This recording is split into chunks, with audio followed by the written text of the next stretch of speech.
नमस्कार, मैं हूँ रुद्र और आप देख रहे हैं व्लॉग फर्स्ट। तो कैसे हैं आप लोग? आशा है सब लोग अच्छे होंगे।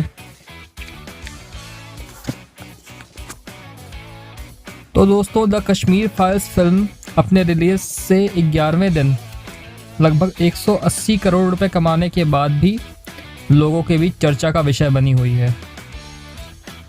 वहीं अब देश में कश्मीर हिंदूज़ के सपोर्ट में हर तरफ आवाज़ें बहुत ज़्यादा बुलंद होने लगी हैं। काफ़ी सारे हिंदू संगठन व और भी कई लोग कश्मीरी हिंदुओं के सपोर्ट में आगे आ रहे हैं। और इतना ही नहीं, लोग उस समय की कांग्रेस सरकार पर भी जमकर निशाना साध रहे हैं। इधर इन सब से इतर कांग्रेस भी अब साबित करने में लगी हुई है कि कश्मीरी हिंदुओं के विस्थापन के समय उनकी ही सरकार नहीं थी। अब ये किसकी लापरवाही है, उस टाइम पे कौन सरकार थी, ये लापरवाही किसकी है, ये तो खैर जांच का विषय है।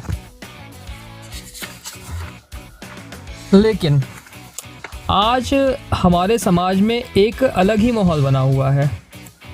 कोई कह रहा है कि कश्मीरी हिंदुओं को मुसलमानों ने भगाया, जो कि शायद सच भी है।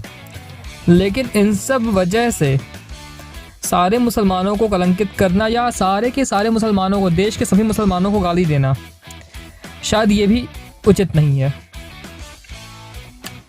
हमें ये हमेशा याद रखना होगा कि हमारे ही देश के इन्हीं मुसलमानों में से डॉक्टर APJ अब्दुल कलाम आए, वीर अब्दुल हमीद आए इत्यादि, और भी ऐसे कई नाम हैं जिन्होंने न केवल देश को गौरवान्वित किया बल्कि ज़रूरत पड़ने पर देश के लिए अपनी जान तक दे दी।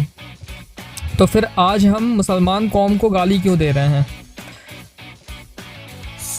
शायद समाज में धार्मिक कट्टरता काफ़ी हद तक बढ़ गई है। और इन सब की शुरुआत कहीं ना कहीं शायद इस फिल्म के रिलीज होने से पहले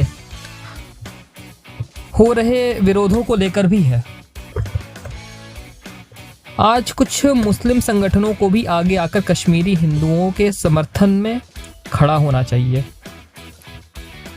क्योंकि सच तो ये है कि कश्मीरी हिंदुओं पर बीते समय में अत्याचार बहुत ही भयानक हुआ।